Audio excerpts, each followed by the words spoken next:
செய்யாத கட்சிக்கு எதுக்கு சார் எடப்பாடி தலைமையில இருக்கும் போது தானே சார் மோடி எங்கேயாவது ஓடி வந்து அதிமுகவுடைய தலைமைகளை கொண்டாடி பேசுனாரு. ஏன் சார் அதிமுக மோடி கூஜா தூக்க வேண்டிய அவசியம் என்ன சார்? பெரியார் ஏத்துக்கல, கலைஞர் ஏத்துக்கல, இங்க திராவிட கட்சிகள் இங்க தமிழ்நாட்டு மக்களை சுரண்டிட்டு இருக்குன்னா எதுக்காக அண்ணாமலை இங்கேருந்து நேரா கிளம்பி போயிட்டு கலைஞருடைய சமாதியில் போய் வணங்கி அவருடைய அரசியல் பயணத்தை ஆரம்பிச்சாரு? என்ன ரீசன்? நாளைக்கு வருது சார் அதானியுடைய ஊழல். அதானிக்கு திமுக தலைவர் வீட்டுல சந்திச்சு என்ன பேசினார், எவ்வளவு அமௌண்ட் வாங்கினார், தலைவர் ரிலீஸ் பண்றாரு சார். ரைட், புரியுதுங்களா? செய்யறாரு சார், செய்யறாரு சார், இது போல செய்யறாரு சார், செய்யறாரு சார். கலைஞருடைய பேரை வந்து ஒரு தெருக்கு வைக்கிறாங்க, அதை வந்து எங்க அண்ணாமலை தலைவர் நிப்பாட்டிட்டாருன்றது என்ன சாதனை சார்? ஏன்னா மக்களுடைய உணர்வுகளை புரிஞ்சு இருக்காரு அண்ணாமலை அப்படின்னா பரந்தூருக்கு போயிருக்கணும். இன்ன வரைக்கும் அண்ணாமலை அவர்கள் மட்டும் இல்ல, பாஜகவிலிருந்து கூட யாரும் போகல. இது எல்லாத்துக்கும் களத்துல போய் நின்னது அதிமுகவும் நாம் தமிழர் கட்சிகள் மட்டும்தான். திமுகவும் பாஜகவும் மக்களுடைய எந்த போராட்டத்தையும் மதிக்க கூட இல்லை. விவசாயியின் மீது குண்டாஸ் போட்ட திமுக சார், அதை எதிர்த்து குரல் கொடுத்தவர் தலைவர் அண்ணாமலை. அதே விவசாயிகளை லாரி ஏத்தி டிராக்டர் ஏத்தி கொன்னது பிஜேபி தான். கிடையாது, ஏன் கிடையாது சொல்ல முடியாது, இருக்கு சார். திமுக இன்னைக்கு பெரியாருடைய வழித்தோன்றல் சொல்றாங்க சார். ஆராசாவை தமிழ்நாட்டுடைய சிஎம் ஆக்குவாங்களா மாட்டாங்களா சார்? நீங்க பேசுங்க, மீடியா போட்டு பேசுங்க. திமுக சார் நீங்க பேசுங்க சார். நீங்க திமுக சார், நீங்க பெரியாருடைய வழி வந்தவர் தானே சொன்னீங்க. பெரியார் தமிழ்நாட்டு பெரியார் வழி வந்தவங்க ஸ்டாலின் நான் எந்த சாரும் பதிவு பண்ணல. போன முறை கூட்டணி அமைச்சிங்களா சார்? அந்த கூட்டணியில எத்தனை பேரு தலித் மக்களுக்கான ஒரு தலைவரா பார்க்கப்பட்டாங்க? ஒருத்தவங்க சொல்லுங்க சார், ஒரு தலைவர் நீங்க. இடமலம் நேயர்களுக்கு வணக்கம். நீ நம்ம கூட பாஜகவின் மாநில செயலாளர் விபின் பாஸ்கரன் அவர்கள் கூட இருந்திருக்காங்க. சார் வணக்கம் சார். வணக்கம் பிரதர். எப்படி சார் இருக்கீங்க? சூப்பரா இருக்கிறேன், நீங்க எப்படி இருக்கீங்க? நல்லா இருக்கேன் சார். தொடர்ந்து தமிழ்நாட்டு அரசியல் களத்துல பல்வேறு மாறுபாடுகள் நடந்துட்டே இருக்கு. இந்த இடத்துல பிஜேபியோட தலைமையில அண்ணாமலை அவர்கள் மாற்றப்பட போறாங்க அப்படின்ற ஒரு செய்தி வந்திருக்கு. இது எப்படி சார், உண்மையா எடுத்துக்கலாமா? இன்னைக்கு சென்னை பாருங்க, ஒரு வாரமா நல்லா ஊட்டி கொடைக்கானல் மாதிரி இருந்தது. ஆனா அதையெல்லாம் தாண்டி இன்னைக்கு கொஞ்சம் சூடா இருக்கு. ஏன் அப்படின்னா இன்னைக்கு தலைவர் அண்ணாமலை அவர்கள் சென்னையில் இருக்கிறார். உதயசூரியன் ஆட்சியில் இருக்காங்க. அப்படியெல்லாம் இல்லை, உதயசூரியன் ஆட்சியில் இருந்தாலும் ஒரு 6 நாளா மழையா இருந்தது. இன்னைக்கு எல்லா மீடியாக்களும் அண்ணாமலை அவர்களை நோக்கித்தான் இன்னைக்கு இருந்தது. இன்னைக்கு பார்த்தீங்கன்னா கமலாலயத்தில் அவ்வளோ மீடியாக்கள். நாங்கள் மட்டும் கொண்டாடல, அதாவது பிஜேபியுடைய ஒவ்வொரு தொண்டனும் அண்ணாமலை கொண்டாடல, மீடியாக்களும் கொண்டாடுது, மக்களும் கொண்டாடுறாங்க. அதனாலதான் இன்னைக்கு வந்து எல்லா மீடியாக்களும் தலைவர் நோக்கி இருந்தாங்க. அதாவது எல்லாருமே சொல்றாங்க தலைவர் மாற்றப்படுமா, தலைவர் அண்ணாமலை இல்லையா, இல்லை வேற யாராவது வருவாங்களா அப்படின்னு எல்லாருமே இந்த 3 மாதம் அதுக்கு முன்னாடி கூட பேசிட்டு இருந்தாங்க. ஆனால் திரும்பவும் தலைவர் அண்ணாமலை அவர்கள் தான் மாநிலத்தினுடைய தலைவராக இருக்க போறாரு. அது வந்து இன்னைக்கு வந்து 100% உண்மையாயிருச்சு. கண்டிப்பாக அவர் தான் இருக்கணும். இருந்தால் மட்டும்தான் இந்த தலைமை இந்த பிஜேபி, அதாவது ஒவ்வொரு தொண்டனும் நினைக்கக்கூடிய எங்கள் பிஜேபியுடைய ஆட்சி 2026 தமிழ்நாட்டில் அமையும். சரி, ஓகே சார். அண்ணாமலை அவர்கள் இது வரைக்கும் ஒரு 3 வருஷம் தலைமை பொறுப்பில் இருந்துட்டாரு. இவர் பொறுப்பில் இருந்த வரைக்கும் என்ன பண்ணியிருக்காருன்னு நினைக்கிறீங்க? எதுக்காக மீண்டும் அவர் தொடரணும் சார்? இன்னைக்கு மக்களுடைய எண்ண ஓட்டங்களை தெரிஞ்சவர் அண்ணாமலை. ஏன் அப்படின்னு கேட்டிங்கன்னா, எண்மண் எண் மக்கள் யாத்திரையின் மூலமாக ஒவ்வொரு கிராமத்துக்கும் போய் அந்த மக்களுடைய குறைகளை கேட்டார். ஒவ்வொரு இடங்கள்லையும் அந்த இடங்கள், அதாவது நம்ம பார்க்குறோம், சென்னையுடைய பிரச்சனை வேற, கன்னியாகுமரியுடைய பிரச்சனை வேற, திருநெல்வேலியுடைய பிரச்சனை வேற, இப்படி ஒவ்வொரு இடங்களுக்கும் அந்த பிரச்சனை மாறுபடும். கோயம்புத்தூரோட பிரச்சனை வேற, அதனோட சுற்றுச்சூழல் வேற. இப்போ அந்தந்த இடங்களுக்கு போய் பார்த்தா தான் அதனுடைய பிரச்சனை என்னன்னு தெரியும். ஆனால் தலைவர் அண்ணாமலை அவர்கள் 234 தொகுதிகளுக்கும் நடைப்பயணமாக போய் அந்த மக்களுடைய பிரச்சனைகள் கேட்டறிஞ்சிருக்கிறார். அதனால அவருடைய மக்களுடைய எண்ண ஓட்டங்கள் அவருக்கு தெரியும். அதனால தான் இந்த கட்சி வந்து இன்னைக்கு வந்து நோட்டோக்கு கீழே இருக்குது. அந்த கட்சி எங்க தாமரை மலர்ந்திருக்கு, சாக்கடையில் கூட தாமரை மலராது முதலமைச்சர் அவர்கள் நக்கலா பேசினார். இன்னைக்கு 18% கூட்டணியோட வாங்கிக்கிறோம், 12% நம்ம பிஜேபி மட்டும் தனியா வாங்கியிருக்கு. இப்படிப்பட்ட சிறப்புமிக்க இந்த வெற்றிக்கு தலைவர் அண்ணாமலை அவர்கள் தான் காரணம். நீங்க இன்னைக்கு வந்து பிஜேபிக்கு வந்து இந்துக்கள் மட்டும்தானே வர்றாங்க. அப்ப நீங்க பாத்தீங்கன்னா எண்மண் எண் மக்கள் யாத்திரையில நிறைய கிறிஸ்தவர்கள் வந்து அவருக்கு ஜெபமாலை போட்டாங்க, அந்த பைபிள் புக்கு கொடுத்தாங்க. இஸ்லாமியர்கள் மக்கள் வந்து ஆரத்தி எடுத்தாங்க, குரான் புக்கு கொடுத்தாங்க. அப்போ அவங்களுடைய வழிபாட்டு முறைகள்ல அவருக்கு வந்து அந்த சிறப்பித்தாங்க. இதெல்லாம் நடந்ததுக்கு காரணம் தலைவர் அண்ணாமலை அவர்களுடைய குணம். அவரை ஏழை மக்களை போய் அணுகிறாரு, அவங்க பிரச்சனை என்னன்னு கேட்கிறாரு, அதுக்கு உண்டான சொல்யூஷன் கொடுக்குறாரு. நீங்க பார்த்துருப்பீங்க, எண் மக்கள் யாத்திரை ஆரம்பிக்கும் போதே ராமேஸ்வரத்துல ஒரு அம்மா வந்து சொல்றாங்க, என்னுடைய கணவரை இந்த மாதிரி பிடிச்சிட்டு போயிட்டாங்க எப்படியாவது. அவர் சொல்றாரு, 10 நாளைக்குள்ள விடுதலை ஆகலைன்னா நான் வந்து உங்களோட உட்கார்ந்துடுறேன் அப்படிங்கிறார். ஆனா சொன்ன 4வது நாள் அவர் வந்து அந்த வீட்டுக்கு வந்துடுறார் அந்த மீனவர். அப்போ அவருடைய சொல் எவ்வளவு வலிமையானதுன்னு பாருங்க. இங்க இருக்கிற ஒரு முதல்வர் சொல்றார், ஓட்டு போட்டவங்களுக்கு ஓட்டு போடாதவங்களுக்கு நான் வேலை செய்யறேன்னு. என்ன செஞ்சிருக்கிறார்? இவருடைய சொல் வலிமைக்கும் அவருடைய சொல் வலிமைக்கும் எவ்வளவு வித்தியாசம் இருக்கு பாருங்க. சரி. இப்ப நீங்க ஒண்ணு இல்ல, திருவாரூர் தேர் எடுத்துக்கோங்க. அந்த தேரு அந்த வீதிக்கு பேர் பாத்தீங்கன்னா தெற்கு ரத வீதி இருந்தது, கலைஞர் கருணாநிதினு பேர் வைக்கிறனாங்க. அந்த இடத்துல எவ்வளவு பெரிய கூட்டம், தமிழகத்துல வரலாற்றுல தன்னெழுச்சியா எவ்வளவு ஒரு கூட்டத்தை கூட்டி அந்த தெருவுக்கு அந்த பேரை மாத்தக்கூடாதுன்னு தலைவர் அண்ணாமலை அவர்கள் போராடினார். அதுதான் பார்க்கணும் நீங்க. ஒரே ஒரு நிமிஷம் சார், கலைஞருடைய பேரை வந்து ஒரு தெருக்கு வைக்கிறாங்க, அதை வந்து எங்க அண்ணாமலை தலைவர் வந்து நிப்பாட்டிட்டாருன்றது என்ன சாதனை சார்? ஏன்னா மக்களுடைய உணர்வுகளை புரிஞ்சு இருக்காரு அண்ணாமலை அப்படின்னா பரந்தூருக்கு போயிருக்கணும். இன்ன வரைக்கும் அண்ணாமலை அவர்கள் மட்டும் இல்ல, பாஜகவிலிருந்து கூட யாரும் போகல. அங்க இருக்கக்கூடிய மக்கள் தானே, இதே இந்திய நாட்டினுடைய பிரதிநிதி தானே, அவங்களும் பாஜக ஓட்டு போட்டிருப்பாங்கல்ல, இல்ல ஓட்டு போடாம ஓட்டு உரிமை அவங்களுக்கு இருக்கு, ஏன் அங்க போகல? அதே மாதிரி சிப்காட் வேணான்னு சொல்லி ஒரு இடத்துல மக்கள் போராடிட்டு இருக்காங்க, அந்த இடத்துல இதுவரையும் பாஜக போய் நிக்கல. இப்போ சமீபத்துல மக்கள் எல்லாருமே பல இடங்கள்ல கொந்தளிக்கிறாங்க. ஆசிரியர்களோட போராட்டமா இருக்கட்டும், பேருந்து ஊழியர்கள் போராட்டமா இருக்கட்டும், இவங்க என்ன நர்சரிங் வேலை பார்க்கக்கூடிய அவங்களுடைய வேலையா இருக்கட்டும், இவங்க எல்லாருமே போராட்டம் பண்ணிட்டு இருக்காங்க. இதுக்கு போயிட்டு துணையா நிக்கல. இது எல்லாத்துக்கும் களத்துல போய் நின்னது அதிமுகவும் நாம் தமிழர் கட்சிகள் மட்டும்தான். திமுகவும் பாஜகவும் மக்களுடைய எந்த போராட்டத்தையும் மதிக்க கூட இல்லை, கிடைக்கவே கிடையாது. நீங்க சொல்றது, அதாவது நீங்க குன்னூர்ல எடுத்துக்கோங்க, அந்த இடத்த வந்து அவங்க அரசாங்கம் எடுத்துக்கிறேன்னு சொன்ன இடத்த தலைவர் அங்கிருந்து அவர் சொன்னார், நான் சாகும் வரை உண்ணாவிரதம் இருக்கிறேன். அந்த இடத்துல வரவே இல்லை சிப்காட், புரியுதுங்களா?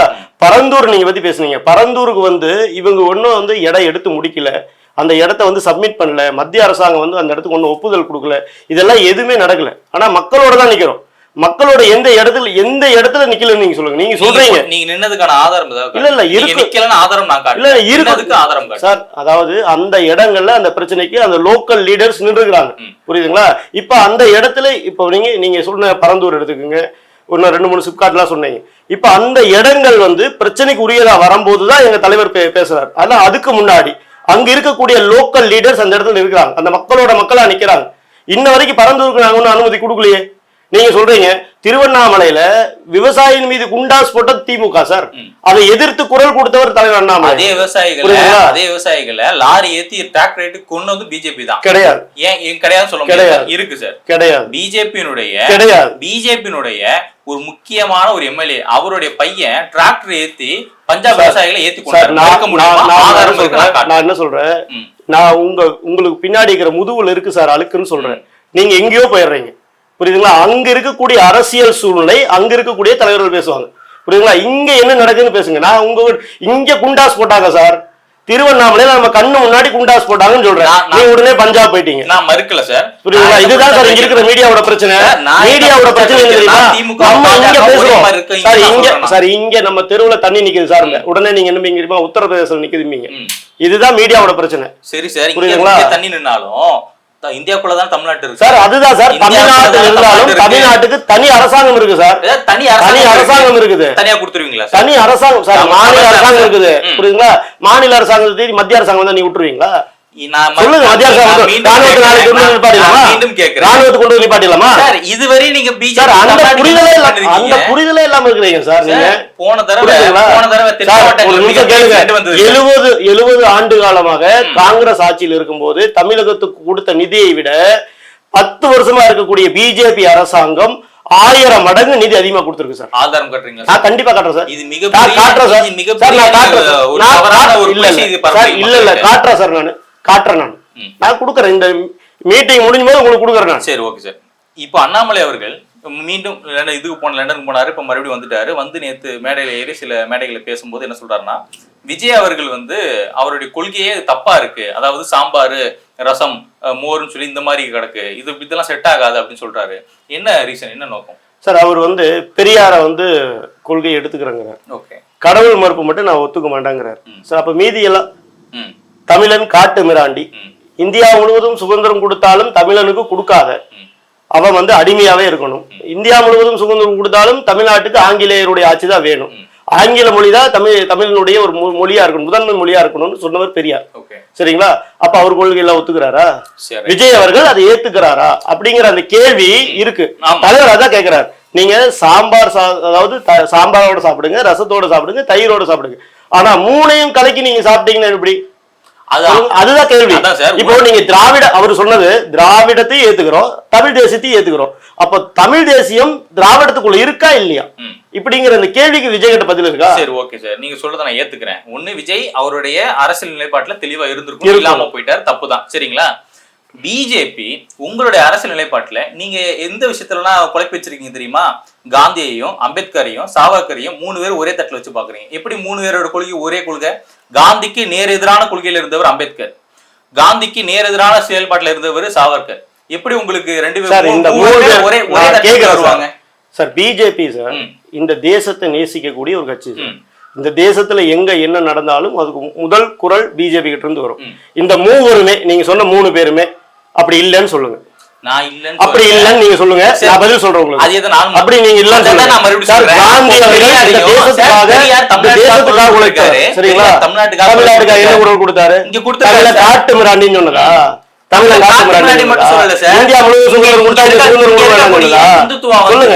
இந்துத்துவா வந்து சாதி கட்டமைப்பை வலுவுக்குண்டா, இங்க வந்து இங்க பாப்பான்கள் எல்லாருமே இந்த மாதிரி தான் சொல்லி அவர் ஆதிக்க சமுதாயத்தை குரல் கொடுத்தாரு. மக்களுக்காக குரல் கொடுத்தாரு. பாஜக எந்த இடத்துல தாழ்த்தப்பட்ட மக்களுக்காகவும் பிற்படுத்தப்பட்ட மக்களுக்காகவும் குரல் கொடுத்திருக்கீங்க? ஒரு எக்ஸாம்பிள் சொல்லுங்க சார். நான் சொல்றேன் சார். இன்னைக்கு நீங்க பெரியார் பத்தி சொல்லிட்டீங்க. தமிழ்நாட்டுல அவர்தான் தாழ்த்தப்பட்ட மக்களை உயர்த்துற மாதிரி பேசிட்டீங்க. அப்ப இந்தியா ஃபுல்லா யார் சார் பண்ணா? மோடியா சார் சொல்லுங்க. இந்தியா ஃபுல்லா யார் சார் பண்ணா? மோடியா. இந்தியா ஃபுல்லா யார் பண்ணா சார்? அம்பேத்கர் சார். இந்தியா ஃபுல்லா யார் பண்ணா? அம்பேத்கர் பண்ணா. அம்பேத்கர் எம்பி ஆக்குனாரு சார். யார் சார்? யாரு சொல்லுங்க, யாரு சொல்லுங்க. இல்ல சொல்லுங்க சார். ஜனசங்கம் பாஜகவுடைய முன்னோடியா இருக்கக்கூடிய ஜனசங்கம் பண்ணது, புரியுதுங்களா? அப்ப அம்பேத்கரை எம்பி ஆக்குனது பிஜேபி, புரியுதுங்களா? அந்த பெருமை உங்களை சேரும். அதே அம்பேத்கர் எனக்கு இந்துத்துவத்துல இந்த இந்து அப்படின்ற கட்டமைப்புல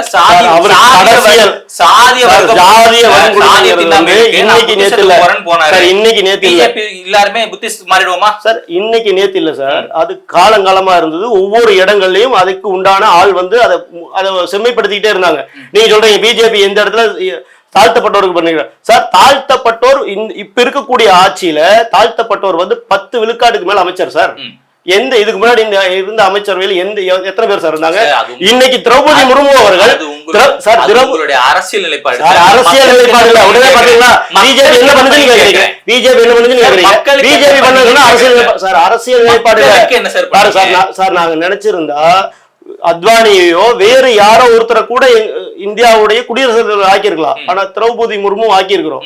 ஏன்னா அந்த சமுதாய மக்களுக்கு ஒரு இது வழிகாட்டி இருக்கிறோம், புரியுதுங்களா? அவங்கள அந்த இடத்துல உட்கார வச்சு அதை பெருமைப்படுத்தி வைக்கிறோம், புரியுதுங்களா? இன்னைக்கு வந்து ஒரிசாலையும் சரி, இதுல மத்திய பிரதேசத்திலும் சரி, இங்க எல்லாம் வந்து அந்த மக்களினுடைய பிரதிநிதியாக முதல்வர் ஆக்கி வைக்கிறோம் அவரை, புரியுதுங்களா? யார் பண்ணிருக்கிறா சார்? தமிழ்நாட்டுல பண்ண முடியுமா சார்? அப்படி சார் பெரியாருடைய பேரன் தானே சார் அவரு.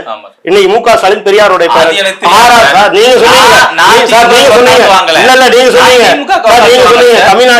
தமிழ்நாட்டுல தாழ்த்தப்பட்டவங்களை உயர்த்தி இருக்கா பெரியார். நீங்க அப்படின்னா இல்ல இல்ல சார், அவருடைய வழி வந்தவர் தானே சார் அவங்க. யார் சார்? சார் திமுக அவரோட வழி வந்தவர் சார். நீங்க சொன்னது அதுதான் அர்த்தம், அதுதான் சார் அர்த்தம். இதுதான் சார் பிஜேபியோட. இல்ல இல்ல சார், அப்படி இருந்தா ஆராசாவை சிஎம் ஆக்குவாரா சார்? ஆராசாவை சிஎம் ஆக்குவாரா? இல்ல உங்க மீடியா சொல்லுங்க சார். உங்க மீடியா சப்போர்ட் பண்ணுவீங்களா சார்? பெரியார் சும்மா பெரியார் பத்தி சார், பெரியார் எப்படிப்பட்டவர்னு எல்லாத்துக்கும் தெரியும் சார். மீடியா உங்களுக்கும் தெரியும். ஆனா நீங்க கேமரா முன்னாடி நடிக்கிறதெல்லாம் வேணாம் சார், சரிங்களா? நடிக்கிறது வேண்டாம். நான் என்ன கேக்குறேன், திமுக இன்னைக்கு பெரியாருடைய வழித்தோன்றல்னு சொல்றாங்க சார். ஆராசாவை தமிழ்நாட்டுடைய சிஎம் ஆக்குவாங்களா மாட்டாங்களா சார்? நீங்க பேசுங்க, மீடியா போட்டு பேசுங்க. திமுக சார் நீங்க பேசுங்க சார். நீங்க திமுக சார், நீங்க பெரியாருடைய வழி வந்தவர் தானே சொன்னீங்க. பெரியார் தமிழ்நாட்டு பெரியார் வழி வந்தவங்க ஸ்டாலின் எந்த பதிவு பண்ணல. பெரியார் இங்க இருக்கக்கூடிய பிற்படுத்தப்பட்ட மக்கள் தாழ்த்தப்பட்ட மக்களுக்கு குரல் கொடுத்திருக்காருன்னு சொல்றேன். சரி சார், குரல் கொடுக்கலன்னு நான் சொல்றேன். நீங்க குரல் கொடுத்திருக்காரு. அப்போ நீங்க ஒண்ணு பண்ணுங்க, தமிழ்நாட்டுடைய சிஎம் ஒரு தாழ்த்தப்பட்டவரை கொண்டு வரணும் நீங்க பேசுங்க. 2026ல பாஜகவுடைய மாநில தலைவர் அண்ணாமலை அவர்கள் தானே சிஎம் போஸ்டிங் நிக்கணும். தலைவர் சொல்லிட்டார் சார், தலைவர் ஏற்கனவே சொல்லிட்டாரு. தாழ்த்தப்பட்டோரை முதலமைச்சராக்க நாங்க ரெடின்னு முதல் ஸ்டேட்மெண்ட் கொடுத்தது யார் தெரியுமா? எங்க தலைவர். புரியுதுங்களா? எங்க தலைவர் சொல்லி திராவிடமும் ரொம்ப நாளா சொல்லிக்கிட்டு இருக்கு. செய்யல சார், செய்யல. பிஜேபி செஞ்சிருக்கு சார், செஞ்சிருக்குன்னு சொல்றோம் சார். ஒடிசால நாங்க செஞ்சிருக்கிறோம், பேசுறோம் சார் தைரியமா சார். அதான் தமிழ்நாட்டுக்கு வாங்க சார். நாங்க ஒரு தேசிய கட்சி, நாங்க செஞ்சிருக்கிறது எப்படிங்கறது சொல்றோம். நாங்க ஒரு முன்னுதாரணத்தை எங்களால காட்ட முடியுது. தமிழகத்துல பிஜேபி ஆட்சிக்கு வந்தால் கண்டிப்பா எங்களால செய்ய முடியும். செய்ய மாட்டோம்னு நாங்க சொல்லல, கண்டிப்பா செய்வோம். சரி, இப்போ போன முறை கூட்டணி அமைச்சிங்களா சார்? அந்த கூட்டணியில எத்தனை பேரு தலித் மக்களுக்கான ஒரு தலைவரா பார்க்கப்பட்டாங்க சார்? ஒருத்தவங்க சொல்லுங்க சார். ஒரு தலைவர் நீங்க கூட்டணி அமைச்சிங்கல்ல, பாஜக தலைமையில ஒரு மகா கூட்டணி கொண்டு வந்தீங்க. அந்த மெகா கூட்டணியில ஒரு பட்டியலின மக்களுடைய தலைவரா ஒருத்தவங்க காட்டுங்க சார். எங்க முருகன் ஜி உங்களுக்கு எப்படி சார் தெரியுறாரு சார்? நான் கூட்டணி இல்ல கூட்டணியில சார், நாங்களுமே கூட்டணியில தானே சார் இருக்கிறோம். ஜான் பாண்டியன் இல்லையா சார்? ஜான் பாண்டியன் இல்லையா? Okay sir. ஜான் பாண்டியன் இல்லையா? சொல்லுங்க, ஜான் பாண்டியன் அவர் முன்னிறுத்தி ஏதாவது செயல்பட்டீங்களா சார்? சார் ஆமா, அவரை முன்னிறுத்தி தானே சார் எலெக்ஷனே பண்ணணும். எலெக்ஷன் கேம்பெயின் யாருன்னு முன்னிறுத்தி பண்ணணும் சார்? மோடிக்கு பக்கத்துல யாரு சார் உட்கார வச்சோம்? ஜான் பாண்டியன் இருந்தார்ல சார். நீங்க நான் என்ன சொல்றேன், உட்கார வச்சதெல்லாம் பெருமையா பேசுறீங்க. அவங்க வாழ்வாதாரத்துக்கு அவங்க வாழ்வாதாரம் பண்ணினா இருந்தாலுமே அவர்கிட்ட இதே கேள்விதான் கேட்பேன். நீங்க உங்க சமுதாய மக்களுக்கு என்ன பண்ணீங்கன்னு என் கேள்வி. என்ன பண்ணீங்கன்னு பதில் சொல்லுங்க. பக்கத்துல உட்கார வச்சதெல்லாம் இங்க சமூக நீதி சார். அதாவது சமூக நீதினா நான் வந்து இந்த மாதிரி மரச்சேர்ல உட்கார்ந்துருப்பேன், அவர் வர்ற ஒரு பிளாஸ்டிக் சேர் உட்கார வைப்பேன். திமுக கார கிடையாது நான், புரியுதுங்களா? எல்லாருமே தேசிய கொடியேற்றலா எஸ்சி மக்கள் வந்தா மட்டும் தேசிய கொடியேற்றும் போது எவனுமே இருக்கக்கூடாதுன்னு சொல்ற திமுக காரன் கிடையாது நான், புரியுதுங்களா? தாம்பரத்துல முன்னுதாரணம் இருக்குது. அந்த அம்மா கொடியேற்றும் போது எந்த கவுன்சிலருமே அங்க இல்ல, புரியுதுங்களா? இப்படி தமிழ்நாட்டுல எத்தனையோ இடத்துல இருக்குது. கொடியேற்றும் போது நீ எஸ்சியான்னு கேட்டு ஏத்தக்கூடாதுன்னு சொன்ன திமுக காரன் கிடையாது நாங்க, புரியுதுங்களா? ஆனா பிஜேபியை பொறுத்த வரைக்கும் ஆனா சனாதனத்தை ஏத்துக்கொண்டே இந்துத்துவாவின் அடிப்படையில, வர்ணாசிரம அடிப்படையில நீ சூத்திரன் தாண்டா, நீ இவன் தாண்டா, அவன் தாண்டா பாகுபாடோட அந்த எந்த இடத்துல சார்? எந்த இடத்துல நீங்க உதாரணம் சொல்லுங்க சார்.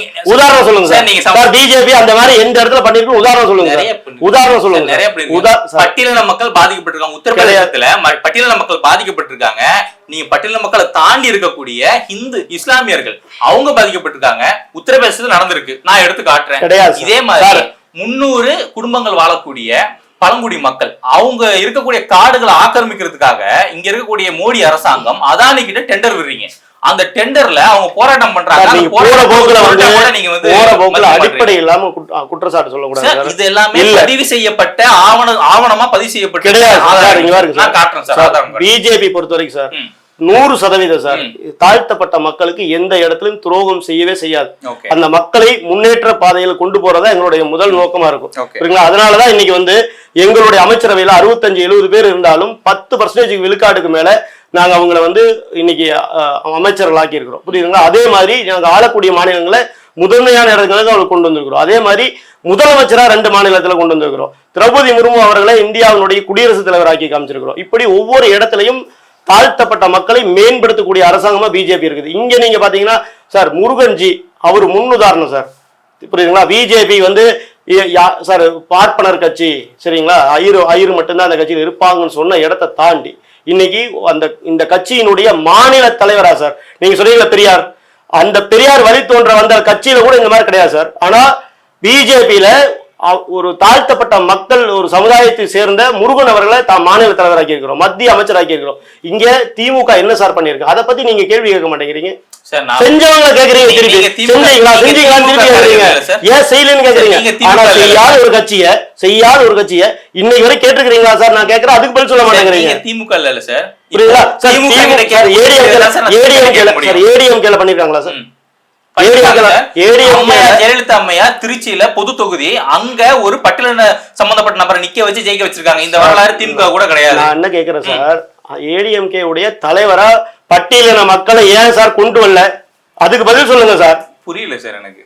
ஏடிஎம்கேல அதனுடைய கட்சியினுடைய தலைவராவோ இல்ல பொதுச் செயலாளராவோ ஏன் தாழ்த்தப்பட்ட மக்களை கொண்டு வரல? அதுக்கு பதில் சொல்லுங்க. அதுதான் ஏன் பண்ணல, ஏன் பண்ணல சார், ஏன் பண்ணல? நாங்க பண்ணிக்கிறோம் சார். சரி, இதுவரையே பண்ண சொல்லுங்க சார்.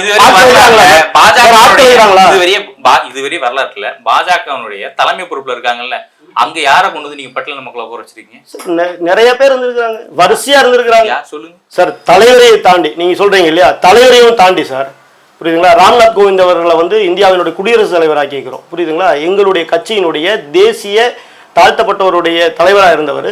அதுக்கப்புறம் பார்த்தீங்கன்னா குடியரசுத் தலைவர் ஆக்கிக்கிறோம். நீங்க கட்சியினுடைய தலைவருக்கு மட்டும் பாக்குறீங்க சார். கட்சியுடைய தலைவரையும் தாண்டி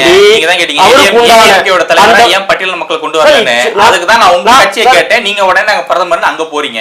இது எப்படி சார்? நான் கேக்குறேன் சார். நான் மாநிலத்துல கேட்டேன் சார் உங்களை. நான் இங்க முருகன் ஆக்கி இருக்கிறோம்னு சொல்றேன். நீங்க உடனே தேசியத்துக்கு போயிட்டீங்க. அப்ப அது என்ன சார்? இது எங்களுடைய சொல்லுங்க சார். நான் ஒண்ணு சொல்றேன். அதிமுகன்றது ஒரே கட்சி ஒரு தலைமை. பிஜேபிங்கிறது ஒரு பெரிய. இங்க நம்ம மாநிலத்தை பத்தி பேசும்போது மாநிலத்தை பத்தி பேசுங்க. நீங்க என்ன சொல்லுங்க? நீங்க சொல்லுங்க. நீங்க சொல்லுங்க. இங்க சார் பிஜேபியும் டிஎம்கேவும் இருக்கக்கூடிய இந்த மாநிலத்துக்கு உட்கார்ந்தா நம்ம 2 பேரும் பேசிட்டு இருக்கிறோம்.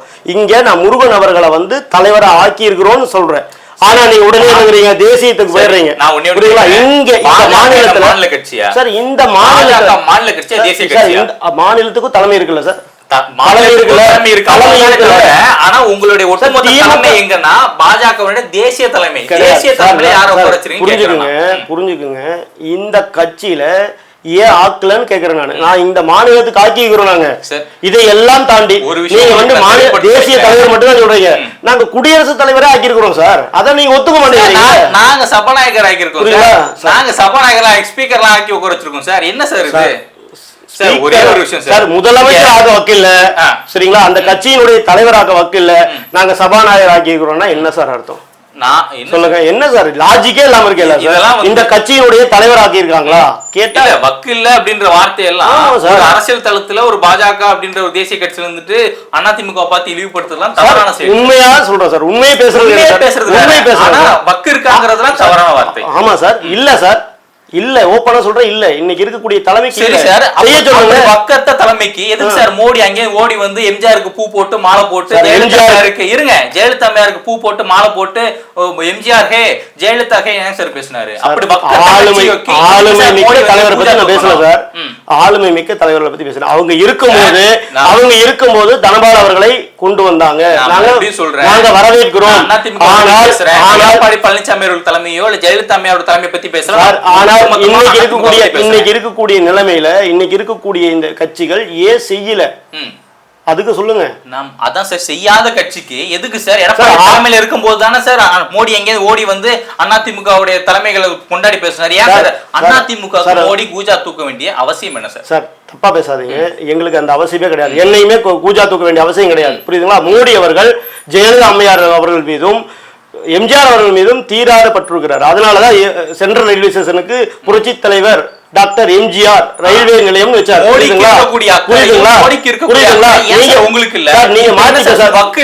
ஆமா சார். சார் பண்ண சொல்லுங்க சார். தலைமை பண்ண சொல்லுங்க. இப்ப இருக்கக்கூடிய தலைமை பண்ண சொல்லுங்க. இப்ப இருக்கக்கூடிய தலைமை ஒண்ணு சொல்றோம். அதிமுக திமுகவும் இங்க தமிழ்நாட்டு மக்களுக்கான கட்சி. தமிழ்நாட்டு மக்கள் ஒரு முறை அதிமுக உட்கார வைக்கிறாங்க, ஒரு முறை திமுக உட்கார வைக்கிறாங்கன்னா மக்கள் தேர்ந்தெடுத்திருக்காங்க. இங்க பாஜக மக்கள் தேர்ந்தெடுக்கல. பாஜக ஓட்டு போடலையா சார்? 18% ஓட்டு வாங்கியிருக்கோம். பாஜக ஓட்டு வாங்கலையா? கூட்டணி ஓட்டு 12% வாங்கிக்கிறோம். 12% யார் சார் ஓட்டு போட்டாங்க? 12% சார். மக்கள் ஓட்டு போட்டிருக்காங்களா இல்லையா சார்? சார் களத்துல இருக்கிற மாதிரி இல்லையா சார்?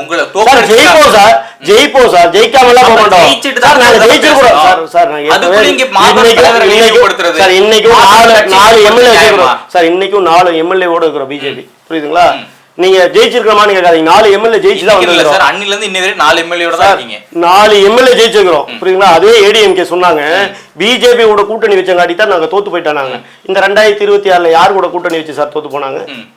சொல்லுங்க. நீங்க சொல்லுங்க. அவங்க சார் நான் ஒண்ணு அதிமுக காரங்க. அப்ப நீங்க சொல்றீங்க. ஆனா இன்னொரு சொல்றேன். உங்களுக்கு நீங்க 4 எம்எல்ஏ வச்சிருக்கோம் 4 எம்எல்ஏ வச்சிருக்கோம் சொன்னீங்கல்ல. இந்த 4 எம்எல்ஏக்களை மொத்தமா உருவாக்கணும் திமுக தான். அப்புறம் அதை பெத்தெடுத்தது அதிமுக தான். திமுக அதிமுக இந்த 2 திராவிட கட்சிகள் இல்லைன்னா இன்னைக்கு பாஜக களத்துல இல்ல. கிடையவே கிடையாது. நீங்க அப்படி ஒரு மாய உலகத்துல வாழாதீங்க சார். புரியுதுங்களா? இன்னைக்கும் சொல்றது உண்மையா இல்லையா சார்? இன்னைக்குமே கிடையாது சார். இன்னைக்கும் அந்தந்த சூழ்நிலைகளுக்கு தகுந்த மாதிரி அந்தந்த கட்சிகளுடைய இது மாறும். கூட்டணிகள் மாறுது. அந்த டைமுக்கு நம்ம வச்சிருக்கிறோம். ஆனா இன்னைக்கு இருக்கிற சூழ்நிலை பாருங்க. பிஜேபி இன்னைக்கு 12% ஓட்டு சார். யாரோட கூட்டணி வச்சு சார்? பாட்டாளி மக்கள் கட்சியோட சின்ன சின்ன கட்சிகளோட கூட்டணி வச்சு. புரியுதுங்களா? தமிழகத்துல கூட்டணியோட 18%. பாட்டாளி மக்கள் கட்சி பெரியாரை ஏத்துக்கிறாங்க. நீங்க பெரியாரை எதிர்க்கிறீங்க. எப்படி உங்களுக்கு அந்த கூட்டணி எப்படி செட் ஆனிச்சு எனக்கு புரியலையே சார். பெரியாரை ஏத்துக்கிறேன்னு அவர் எந்த இடத்துல சொல்லிக்கிறார் சார்? நிறைய பெரியாருடைய கொள்கைகள்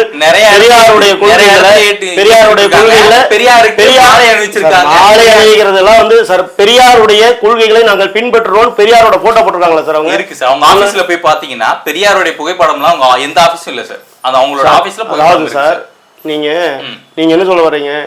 பெரியாரை வந்து கொண்டாடணும்னு சொல்றீங்களா? பிஜேபி பண்ணாது சார். பண்ண மாட்டோம் சார். அந்த நல்லது சொல்றாரு, நல்லது எடுத்துக்கிறேன்றாரு. நீங்க தமிழர்கள் காட்டு மிராண்டின்னு சொன்னதுக்கு அப்புறம், தமிழர்கள் காட்டு மிராண்டின்னு சொன்னதுக்கு அப்புறம், கடவுளை கும்பிடுவன் முட்டாள்னு சொன்னதுக்கு அப்புறம் அந்த முட்டாள் பயில நாங்க ஏத்துக்க மாட்டோம் சார். கடவுளை கும்பிடுவன் முட்டாள் மட்டும் அவர் சொல்லல சார். கடவுள் பெயர் நடக்கக்கூடிய மூட நம்பிக்கைகளை இங்க ஒருத்தன் கொண்டாடுறான் பாரு, அவனதான் முட்டாள்னு பதிவு பண்ணாரு சார். இப்போ கலைஞர் இருக்கிறாருல்ல சார், கலைஞருடைய சமாதிக்கு வடை வைக்கிறாங்க, பத்திரிக்கை வைக்கிறாங்க, சரிங்களா? அவங்களுடைய முரசொலி வைக்கிறாங்க. அதுக்கு பேர் என்ன சார்? சார் உங்க பாஜக தலைவர் அண்ணாமலை இருக்காருல்ல, அதுக்கு பேர் என்ன சார்? அண்ணாமலை இருக்காருல்ல, அவரே கலைஞரோட சமாதிக்கு போயிட்டு வணக்கம் தெரிவிக்கிறது வேற. நீங்க மூட நம்பிக்கை பத்தி பேசிட்டீங்க. வடை வைக்கிறதுக்கும் முரசொலி பேப்பர் வைக்கிறதுக்கும் பேர் என்னன்னு சொல்லுங்க. நான் ஒன்னும் திமுக கிடையாது சொல்லுங்க. நான் என்ன கேக்குறேன், நீங்க பெரியார் ஏத்துக்கல, கலைஞர் ஏத்துக்கல, இங்க திராவிட கட்சிகள் இங்க தமிழ்நாட்டு மக்கள் சுரண்டுட்டு இருக்குன்னா எதுக்காக அண்ணாமலை இங்க நேரா கிளம்பி போயிட்டு கலைஞருடைய சமாதியில் போய் வணங்கி அவருடைய அரசியல் பயணத்தை ஆரம்பிச்சாரு? என்ன ரீசன்? அரசியல் பயணத்தை ஆரம்பிக்கும் போது செய்யவே இல்லை, கிடையாது. புரியுதுங்களா? அவரு ஒரு அந்த காயின் ரிலீஸுக்காக போகும்போது போக வேண்டிய சூழ்நிலை, அது புரோட்டோகால். புரியுதுங்களா? தேசிய தலைவர் வர்றாரு, அவர் ராஜ்நாத் சிங் வர்றாரு, மினிஸ்டர், அவரோட போக வேண்டிய சூழ்நிலை, அதனால செய்யறாரு. சரி, ஓகே. புரியுதுங்களா? பாஜகனுடைய கொள்கையா நீங்க சாவர்கர் ஏத்துக்கிறீங்க தானே சார்? கண்டிப்பா. ஏன் சார் இதுவரை சாவர்கருக்கு நீங்க வந்து பாரத ரத்னா ஒரு விருது கூட கொடுக்கவே இல்லை? அத்வானிக்கெல்லாம் கொடுக்குறாரு. அவருக்கு வந்து சாவர்கருக்கு வந்து சார் அதை விட பெரிய விருது கொடுக்கணும் சார். என்ன சார்? எப்ப சார்? கண்டிப்பா செய்வோம் சார். அதை விட சார் 10 வருஷம் ஆட்சியில இல்ல சார், ஒரு வருஷம் சாவர்கர் மாதிரி ஒரு மனிதன் சுதந்திரத்துக்காக இருட்டறையில் இருந்த ஒரு மனுஷனை சொல்லுங்க சார். சரி சொல்லுங்க. அப்படிப்பட்ட வாழ்ந்த மனுஷன். இதே இந்தியா செக்குலரிசத்தை ஏத்துக்குதா? பிஜேபி ஆட்சியில் இருக்காரு, பிஜேபி ஆளக்கூடிய ஒவ்வொரு மாநிலத்திலையும் இல்ல இந்த இந்தியாவில் செக்குலரிசத்தை பிஜேபி ஏத்துக்குதா இல்லையா? ஒரே கேள்வி. செக்குலரிசம்ன்ற கோட்பாட பிஜேபி ஏத்துக்குதா இல்லையா சார்? கண்டிப்பா சார். ஏத்துக்குதா சார்? ஏத்துக்க மாட்டீங்க. ஆனா உங்க சாவர்கர் வந்து ஒரு கான்ஸ்டிடியூஷன் ஒரு வரையறை கொடுக்குறாரு. அதுல அவர் சொல்றாரு இங்க இந்தியாவில் வந்து செக்குலரிசம்ங்கிறது தேவை அப்படின்னு சொல்றாரு. நம்மளால நீங்களே படிச்சு பாருங்க, இந்த இருக்கு பாயிண்ட் படிங்க.